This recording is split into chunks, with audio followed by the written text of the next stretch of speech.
En las luchas políticas en Colombia, de las que he vivido las últimas décadas intensamente, con su potencial incluso de sectarismo, de violencia permanente,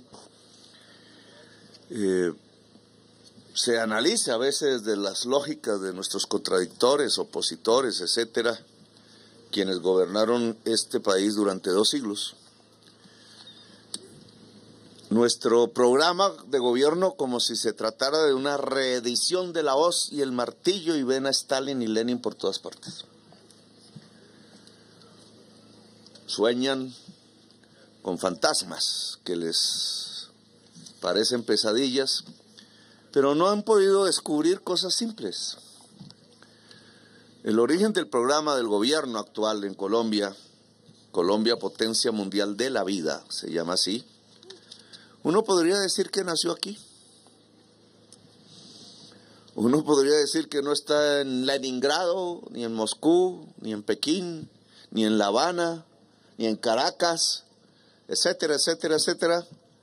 O a veces dicen que en Hamas, por allá, en tierras lejanas, en Teherán, o en la Libia de Gaddafi. No, ese programa Colombia Potencia Mundial de la Vida nació aquí, en este valle tan hermoso, que es uno de los lugares más hermosos del mundo.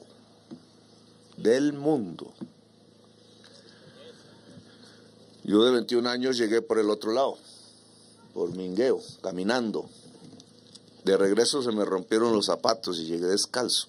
Nadie me recogía porque era un pelado. Para unas camionetas, 4 de esas.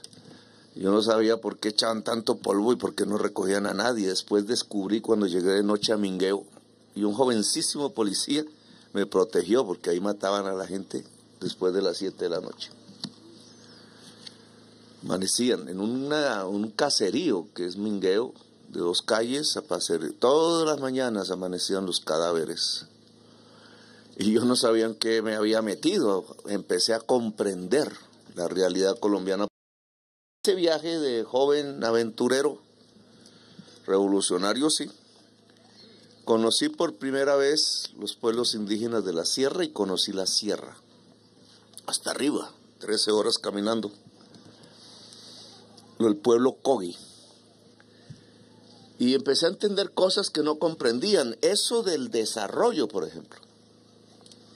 Entonces se me ocurrió decir, como buen desarrollista, que por qué no llegaba una carretera hasta el pueblo donde yo estaba, creo que se llamaba San Francisco. Y de inmediato los mamos, la gente que estaba ahí, las indígenas dijeron no, porque se destruye nuestra cultura. Y entonces, claro, eso era un choque para mí, como así. Entonces no se puede traer la luz eléctrica, no se puede traer la carretera pavimentada. Es más importante la cultura que el pavimento. Y entonces empecé a descubrir otra manera de pensar, otras concepciones que no son exactamente las que le enseñan a uno o las que podrían estar alrededor de uno. Empecé a entender la inmensa diversidad cultural de Colombia, su origen diverso que se acopla a esta inmensa diversidad natural. Hemos congeniado una diversidad de las sangres del mundo con todas las fuentes de la vida diversa que aquí nomás podríamos contar por millones si alguien hiciera las cuentas. ¿Dónde está la riqueza?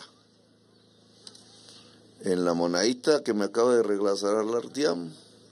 ¿O en la cultura de los pueblos que han caminado por encima de esta moneda, quién sabe durante cuántas décadas? Está en la cultura. Aquí empezamos a comprender muchas cosas que fueron construyendo un proyecto político, que fueron construyendo una manera de entender a Colombia diferente a la que enseñan incluso muchos libros y la política tradicional de Colombia, indudablemente. Casi por esa misma edad me quedé a dormir una semana en Valledupar. No lo conocía tampoco, llegué Y estaban los jóvenes de mi edad ahí, de la ciudad, de clase media alta más o menos, también con unas camionetas, ¡oh! Eso que se rechinaban cada vez que me cogía de los lados y cómo se expresaban de los indígenas que yo había conocido. Y la manera como se expresaban no eran más sino las mismas que debieron haber sido las palabras de los conquistadores españoles cuando intentaron llegar hasta este lugar. De conquista, de menosprecio, de odio a lo que consideraban menor que ellos, los pueblos originarios de estas tierras. Y después empecé a entender por qué mataban indígenas, por qué violaban, por qué le quitaban sus tierras. Y después empecé a entender que en ese mundo de la violencia que se desató, las riquezas que decían no eran las riquezas. Tuve contacto en mi congreso, siendo joven congresista, con Álvaro Araujo, y él me llevó a pensar que la riqueza del Cesar y su redención era el carbón. Empezaba en ese momento a despegar una inmensa riqueza, entre comillas, de exportación de Colombia, lo ha sido durante décadas. Somos el 5º país mundial de exportación de carbón. Ese carbón sale de aquí, al lado del Cesar y de La Guajira. Y hoy podríamos hacer balances. Hoy podríamos ver si las visiones de desarrollo que se tenían, el carbón, la pavimentación, la gran hacienda, el poder conquistador y armado que se piensa blanco y que aniquila las diversidades, era lo correcto para el Caribe, para Colombia, para el mundo, o si las maneras de pensar que aquí se desarrollaban y no se tenían en cuenta una visión indígena, una visión concomitante con la naturaleza, era una cuestión de hippies, de románticos sin destino, a veces de revolucionarios perdidos, o tenía razón. Y yo tengo que decirles a ustedes hoy, después de 2 años de la presidencia de la República y no sé cuántas luchas intensas, que los indígenas tenían razón. Los equivocados éramos y eran otros. Y esta discusión, que tiene que ser deliberación, que tiene que ser una mirada democrática desde muchos aspectos, yo creo que tiene que darse ya en Colombia. Incluso en el Cesar, donde estamos en el día de hoy, o aquí, en el corazón del mundo. Veamos por qué le dicen el corazón del mundo. ¿Eso es poesía? ¿Será poesía? ¿Será que la mentalidad indígena, que es etnocentrista, todos los sitios donde hay una comunidad indígena es el corazón del mundo, o este es el corazón del mundo en realidad? Pues miren ustedes simplemente un mapa de América, pónganlo al revés, Patagonia al norte, o al derecho dirían algunos, o pongan Alaska al norte, ¿dónde queda el corazón de ese mapa? Y si hacen el ejercicio, denle la vuelta 180 grados y encuentran que el corazón de ese mapa de América es Colombia. No están equivocados. Y si ustedes ponen China a este lado y Europa a este lado, ¿dónde queda Colombia en el mapa mundial? Y hagan el ejercicio en su celular, en el corazón del mundo. Claro, uno puede voltear los mapamundis y hacer que cada país quede en el corazón, ahí a algunos les queda muy difícil, pero a Colombia le queda muy fácil ser el corazón del mundo. Los indígenas de esta región no estaban equivocados. Es más, por ser el corazón del mundo nos quitaron a Panamá y el canal de Panamá. Y por ser el corazón del mundo hoy podríamos tener opciones de prosperidad inmensas que estamos desdeñando por sacar el carbón de las tierras vecinas. Perdidos en el carbón en el siglo XIX, olvidándonos que nuestra riqueza es ser el corazón del mundo. Porque aquí también surge una frase que repiten los indígenas una y otra vez. Somos aquí el corazón del mundo porque somos las energías que pueden equilibrar la humanidad con la naturaleza. Poesía, retórica. Los indígenas ahí se tomaron, ¿aquí qué se toman? Un ron, un aguardiente. Chirrinche. Está tomando chirrinche, Felipe. Y entonces eso no, léanse un libro de física cuántica, amigos y amigas. Física cuántica. La materia es energía. La materia es energía, la física cuántica. Premios Nobel se han ganado con eso. Y resulta que en este sistema orográfico, que es el corazón del mundo, indudablemente hay un centro energético, porque comunidades indígenas supieron resistir vivas, cultural y físicamente, conquistas, años de colonización, cruces que se insinuaban no como una religión de amor, sino de espadas, políticos llenos de fusiles que venían aquí a emborrachar a los indígenas, a llevárselos a votar por quien ellos decían, no por quien los indígenas querían. Subordinación a un orden que los empobrecía, destrucción de las culturas, armas paramilitares que mataron cancuamos, aruacos, cogis, huihuas, campesinos de todos los colores. Aquí en este lugar el simple hecho que aún la naturaleza vibre y la cultura vibre refleja que este es un centro energético del mundo, y así lo ha reconocido las Naciones Unidas. Y entonces esa otra frase que aquí he escuchado, paz con la naturaleza, ¿eso será de hippies? ¿Eso será de otros que se tomaron unos chirrinches o quién sabe qué cosas más? ¿O tiene sentido en el mundo de hoy? Y debería ser el centro del debate político del Cesar y del Caribe y de Colombia.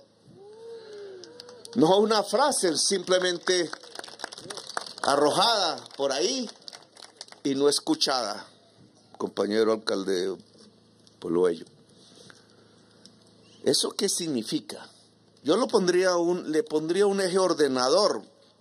Esta región es mágica, lo decía Gabriel García Márquez, porque incluso intensamente nos muestra la paradoja del mundo. No hay necesidad de irse muy lejos de aquí, a dar unas cuantas vueltas por el planeta, para conocer la problemática central de la humanidad hoy. Es que aquí tenemos una exportación de carbón. El periódico o City TV, atacándome esta mañana en un trino, decía, es que con el carbón logramos que no hubiera apagón en Colombia por el fenómeno del Niño. Y yo dije, pero ¿será que el periodista que escribió este titular no leyó nada? Ministra, ¿por qué es tan agudo el Niño en Colombia?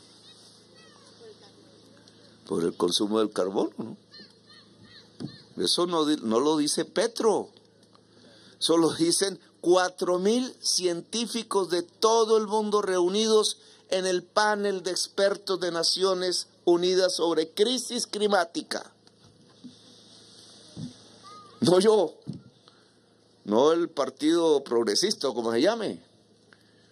Y entonces, si la ciencia humana está diciendo que entre más arrojemos los residuos gaseosos del consumo del carbón, del petróleo y del gas a la atmósfera, más se calienta el planeta, más cambian los ciclos del agua, más profunda se vuelve la crisis climática y más pronto se acaba la vida en el planeta. En cuestión de décadas, ¿qué hacemos? ¿Nos ponemos a sacar más carbón? ¿O repensamos el territorio? Y yo la invitación que le he hecho a esta región del Caribe, que es donde más carbón sale de América, de exportación, es que repensemos el territorio. Porque va a haber un momento, ya los señores de Glencore en el Cerrejón, en La Guajira, que son también dueños aquí de Prodecor, que ya está cerrado, nos lo han dicho 3 veces, en 7 años nos vamos. Ellos, suizos, han hecho sus cálculos. La humanidad dejará de consumir carbón porque prefiere vivir. A mí me critican la frase, ¿no? Es que dijo, el veneno más grande que hay en este momento no se llama fentanilo, no se llama cocaína, no se llama marihuana, se llama carbono. Nos puede acabar a toditos en 50 años. Puede dejar desierta Colombia en el 2070, según el panel de expertos.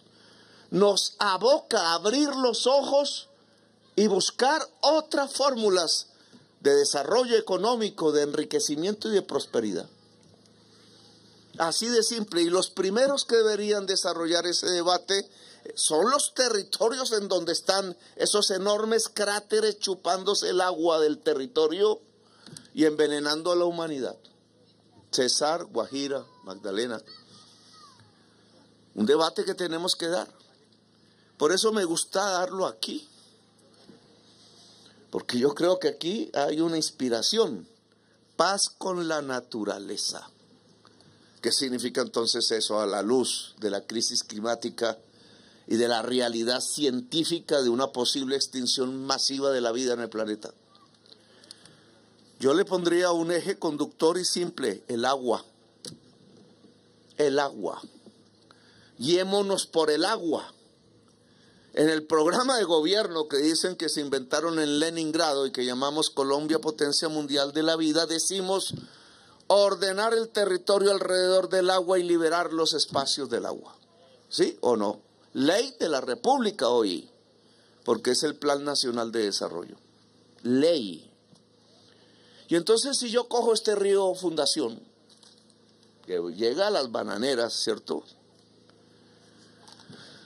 y ordenamos el territorio alrededor del agua y cogemos este río como ejemplo que pasa por su pueblo, alcalde, ¿cómo sería un pacto alrededor de este río y de este agua? Para volver realidad la ley del Plan Nacional de Desarrollo, la ley. Deberíamos hacer un gran encuentro de pueblos, de comunidades, de autoridades, de empresarios y campesinos, de comunidades indígenas, de comunidades afrodescendientes, etcétera, que hicieran un pacto, en mi opinión, alrededor del agua. ¿Llevamos la carretera a los nacimientos del agua de este río? ¿O sembramos todos los nacimientos para que este río lleve más agua abajo? ¿Cuál de las dos es más inteligente, gobernadora? ¿Cuál de las dos? Propuestas, puede haber más. Y si no pensamos no solo en este río, sino en 36 ríos, uno ya se acabó, que son los que nacen en toda la Sierra Nevada. Y vemos la problemática de agua potable en Valledupar y municipios, vemos la problemática de agua potable en Santa Marta y municipios, y ni hablemos de La Guajira, que hasta un ladrón llegó del lado de nosotros y se robó el agua, las cisternas del agua. Y entonces la lógica de paz con la naturaleza no nos llevaría a una excelente idea, que es el agua que circunda las grandes ciudades del Caribe, casi que llegar hasta Ciénaga, no nace aquí. No tenemos que cuidar esto. No debe ser esto una reserva. ¿No debe ser esto un parque natural? Pues ya parcialmente lo es. De 500,000 lo hemos ampliado a 670,000 hectáreas. El gobierno del cambio. Pero aquí se ha trazado algo que ha sido muy disputado, lo hizo Santos, que se llama la línea negra, ¿cierto? Donde las comunidades actuales piensan que es su límite cultural y biológico. La línea negra va más allá de la reserva. compañero Felipe Harman, que no me acompañó arriba, entonces le digo, el compromiso que nosotros hicimos aquí en campaña es que la tierra entre la reserva indígena y la línea negra se compra y se le entrega a los indígenas. Eso lo dijimos hace 2 años. Y me vinieron aquí a acompañar los funcionarios que han estado en el Ministerio de Agricultura y la Agencia Nacional de Tierras, etcétera, y no lo han hecho. Entonces usted tiene la orden del presidente de la República de comprar toda la tierra entre la reserva y la línea negra, delimitada ya por el presidente Santos, para ampliar el espacio cultural y biológico de los pueblos indígenas de la sierra, a los cuales les pido un acuerdo de paz, porque el corazón del mundo tiene que ser un corazón en paz, sin armas. La seguridad es esa, compañero alcalde. La seguridad es que no haya armas en la Sierra Nevada de Santa Marta, o como queramos llamar, al corazón del mundo.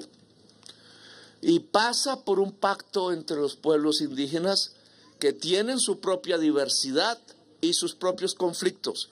Ojo, Harman, el gobierno no puede ser causa de división de las comunidades. Aquí el gobierno hay políticos, les gustan los votos y entonces quieren la amistad de unos y las amistades de otras y no se van dando cuenta que con el poder del gobierno y el dinero público van ocasionando es el desastre de la organización indígena y comunitaria en el país y de las comunidades afrodescendientes y de las organizaciones campesinas. El Cauca es un ejemplo que no se puede reproducir en la Sierra Nevada, que ya casi no tiene nieve, o sea, casi no podemos hablar de Sierra Nevada. ¿Qué pasa en el Cauca? Las comunidades indígenas están en la cordillera en tierras no fértiles. Son múltiples, nazas, guambianos, etcétera. Aquí creo que hay un representante. Hay comunidades afrodescendientes porque los españoles llevaron a la fuerza a centenares de miles de pobladores del África, a La Habana, a Cartagena y a Veracruz, e hicieron de Popayán un mercado de esclavos que se liberaban a ellos mismos, y entonces construyeron toda la región del Pacífico, que es la región más pobre de Colombia, como construyeron aquí los palenques, con los cuales Bolívar hizo una alianza para iniciar la república y la independencia. Y campesinos sin tierra que los sacaron a la fuerza y a la violencia de las tierras planas donde hoy hay caña de azúcar, y tuvieron que encaramarse a las montañas a sembrar algo de café o una mata de maíz. Y crecen las poblaciones, aumentan los hijos y no hay tierra, no hay alimentación, y entonces viene un choque, y como están los mafiosos y los traquetos y los fusiles y los no sé qué, pues se van utilizando el conflicto interétnico para hacer del Cauca una región de guerra, que hoy es. ¿Vamos a permitir que eso mismo pase aquí en la sierra? Tenemos tiempo aún de impedirlo, y prevenirlo es la seguridad, alcalde. Es la seguridad. Ahora, entonces hay que hacer un pacto interétnico en esta región, que pasa por la paz de los pueblos indígenas, un gobierno de ellos, no un gobierno de los funcionarios de Bogotá, reunido con algunos que llevan de aquí a tomar decisiones. Eso se acaba. El gobierno es aquí, el gobierno indígena. ¿Cómo lo van a resolver? ¿Qué autoridades, etcétera? Pues esa es la autonomía indígena. Ahora, aquí muchos campesinos dirán, bueno, ¿y entonces qué nosotros? Porque hay campesinos. Yo en mi recorrido a los 21 años pasé por pueblos santanderianos prácticamente que habían en la sierra, habían llegado por el Perijá del norte de Santander, huyendo sin tierras, sembraban café y era la bonanza de la marihuana, que se fumaban los gringos. Y a Nixon se le ocurrió que los fumadores de marihuana eran terroristas y declaró la guerra contra las drogas. Y lo que querían los fumadores de marihuana gringos era que no hubiera guerra en Vietnam. Pero así fue la historia. Y todo esto se llenó de cultivos de marihuana y apareció algo que no conocíamos los colombianos: las mafias del narcotráfico. Pues es la historia. Esos campesinos no tenían otra opción, no había nada que los acompañara. ¿Y ahora qué les decimos nosotros a ellos? ¿Que los vamos a echar a la fuerza de la Sierra Nevada de Santa Marta? No. Yo quiero, Harman, y anote, porque eso es una orden del presidente de la República, que el programa de reforma agraria que se tiene que desarrollar en el plan del Cesar, comprando haciendas de latifundistas improductivos, y le pido a la gobernadora que me ayude en ese propósito. En vez de tener potreros, pues es mejor tener cultivos. Eso es simple. Entonces le podamos brindar a los campesinos de la sierra la posibilidad voluntaria de tener mucha más tierra, más fértil, cerca de las ciudades, en el plan del Cesar. Es decir, que tiene que abrirse un plan de reforma agraria para el campesinado que vive en esta zona, para estimular el que se puedan reubicar si quieren. Hablar con ellos, dialogar con ellos, organizar el crédito. Si hay que sembrar algodón de nuevo, sembramos algodón. Si hay que sembrar otros productos, pues los sembramos. Las ciudades del Cesar, sus pueblos serán más ricos si la tierra, en vez de tener una vaca cada 2 hectáreas, tiene cultivos de algodón o tienen cultivos de yuca. La comida del Cesar de cada familia puede volver a ser de productos hechos y producidos en el Cesar, que hoy no es.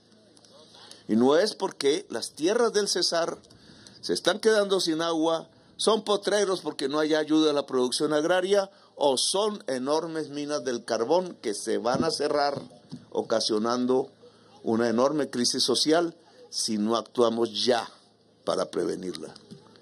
Entonces eso se llama ordenar el territorio alrededor del agua. Los indígenas nos ayudan a cuidar este agua. Si los indígenas se quedan aquí, si los protegemos, si este corazón del mundo se vuelve un corazón de la paz entre los mismos colombianos, si entregamos tierras, aguas abajo de la línea negra para la reforma agraria a decenas de miles de campesinos, tenemos 2 años para hacerlo. Luego no podemos ni dormir. La ANT tiene que trabajar 24 horas y tiene que poner su oficina en estas regiones, con responsables de estas regiones, que no vayan a caer en la corrupción de la compraventa de tierras, para que el campesinado pueda vivir mucho más próspero, sin entrar en un conflicto interétnico con las comunidades indígenas en las partes altas de este lugar tan bello del mundo. Porque aquí tenemos que cuidar el agua y la cultura y el corazón del mundo. Y eso se llama paz con la naturaleza. Luego no es poesía, no es algo lírico de hippies. Esta es la posibilidad de desarrollar el Cesar, el Caribe colombiano, desde otra perspectiva. Porque bien, ustedes pueden usar los puertos, claro que sí, que los tenemos y muchos, para lograr una prosperidad. Pero hay que cambiar la manera de pensar, hay que cambiar la visión. Ya en una tierra de sol, miren el sol. Y eso que aquí no es que a veces haga mucho sol. En una tierra del sol, ¿cómo podemos tener a la población pobre de todo el Caribe pagando altísimas tarifas de energía eléctrica? Porque la energía eléctrica sale del gas y del carbón, cuando puede salir del sol. 3 veces más barata, compañero alcalde. 3 veces más barata. Yo lo ayudo a poner una granja solar en el municipio. para que la gente del municipio pueda allá abajo tener una energía eléctrica más barata. Nos estamos pacificando con la naturaleza. ¿Sabe cuánta tierra se necesita para darle energía solar a Valledupar? Toda, con energía solar. 150 hectáreas. O sea, donde caben 10 vacas. Ahí donde caben 10 vacas, usted puede tener toda la energía limpia para Valledupar. Claro, los paneles valen, pero la tierra, ¿la tenemos? Es simplemente un cambio de visión en el que el gobierno nacional quiere ayudar. Ministra Susana, el parque y la reserva se tienen que ampliar. No es lo mismo parque que reserva. Porque los territorios que las comunidades indígenas han comprado por su propia cuenta no han sido agregados a la reserva. Y hay unos funcionarios allá del gobierno nacional que les dicen que para poderlo hacer se necesitan 10.800 millones de pesos. Yo no entiendo eso. ¿Si es un papel? Son papeles. ¿De dónde sale que para que los terrenos que ellos mismos han comprado se vuelvan reserva hay que pagar? Entonces necesito que usted me investigue eso y que en nuestro gobierno, mientras estemos aquí, que ojalá este gobierno progresista siga del 2026 al 2030, año mágico, pues podamos profundizar aún más este tipo de paz con la naturaleza, que no es más que volver a Colombia una potencia mundial de la vida. Entonces aquí tenemos que lograr un pacto entre el campesinado y el movimiento indígena, y un pacto entre el movimiento indígena. A ustedes, compañeros y compañeras, no han entendido bien qué significa la ONG. En español, ¿qué significa? Nación del Sol. Nación del Sol, miércoles, eso está muy bien. Entonces, a los compañeros y compañeras de Nación del Sol. Aquí vino el actual presidente de Alemania. No confundir con Scholz, que es el primer ministro de Alemania. El presidente de Alemania vino del lado Kogi, de joven, igual que yo, caminando con mochila. Y era antropólogo, y entonces vino y conoció al pueblo y se llevaron unas máscaras que él, cuando yo fui a Alemania, me entregó y me devolvió. Y yo le devolví al pueblo Kogi esas máscaras, que son de su cultura, de su patrimonio. Pero él me dijo que quería volver aquí. El presidente de Alemania quiere estar aquí. Si los pueblos indígenas logran construir su gobierno de paz y logramos el pacto interétnico para ordenar el territorio alrededor del agua, con reforma agraria incluida, a mí me gustaría, gobernadora, que me ayudara, o quizás en Nabusimaque, puede ser, recibir al presidente de Alemania, a su delegación, a las delegaciones europeas y del mundo, y desde aquí, comunicarnos con la humanidad. Usted tiene esa tarea, compañero, compañero no es por el pelo largo, no es hippie, es experto en algoritmos y en programación de computadores. Y le he puesto la tarea, si quiere, de comunicar esta comunidad con el mundo. No solo con Pueblo Bello, no solo con Valledupar, con el mundo, para enseñar esta experiencia, que es fundamental porque esto se tiene que hacer en todos los lugares del planeta, allá donde vive Salabata, en donde vive, ¿cómo se llama eso? Manhattan. En Manhattan lo tienen que hacer, ¿o no? Allá el alcalde lo está haciendo, no, porque el alcalde sabe qué es esto. Entonces, comunicar esta experiencia, entregársela a la humanidad como la voz de los pueblos ancestrales que hay en Colombia, de cómo se reconcilia la cultura, la paz y el desarrollo para poder sobrevivir y poder poner la vida como el horizonte y la bandera en el horizonte, me parece que sería fundamental. Entonces les voy a poner esa tarea. Vamos a recibir al presidente de Alemania, El de Francia no se sabe quién va a ser. El de Alemania se recibe, sí, lo recibimos aquí para entregarle a la humanidad este documento que me han entregado, que es el mandato de la paz con la naturaleza, que es fundamental si queremos sobrevivir.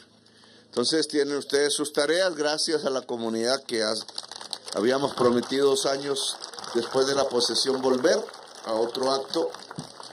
Gracias a las personas que me han acompañado aquí, a las autoridades locales. Y entonces, que viva Colombia, potencia mundial de la vida. Habla la niña. Habla la niña.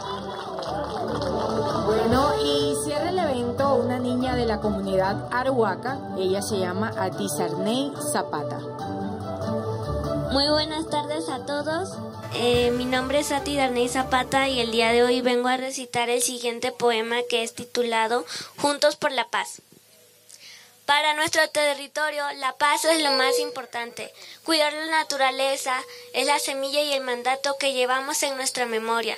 Y recuerden que la memoria no es la que tenemos internamente, sino externa, la que construimos todos los días. Esta es la razón de nuestra existencia, desde que nacemos y regresamos a nuestro origen. Señor presidente, quiero preguntarle algo. ¿Cómo quieres que te recuerde? ¿Qué ancestros seremos para nuestro pueblo? Mi mensaje para usted en nombre de mi territorio, que es tu territorio, es que juntos unamos nuestra voz como un solo pueblo, un solo sentimiento de amor, paz y verdad. Y que a través de esta existencia entendamos por fin que todos somos hermanos, hijos de una sola madre, nuestra madre tierra. Señor presidente del corazón del mundo, hijo de la madre tierra, este es el corazón de mi pueblo, es mi corazón. Estas son palabras de aliento. Desde mi nacimiento, mi primera voz fueron lágrimas de vida. Mi primera voz fueron lágrimas de vida. Tengo una misión y es seguir el legado de mis ancestros. Y usted, señor presidente, ha sido escogido como padre de este propósito. Somos todos, somos ellos, somos tú y yo trabajando para la paz. Muchas gracias. Gracias. ¿Sabes cómo quiero que me recuerden? Como un guerrero de la vida.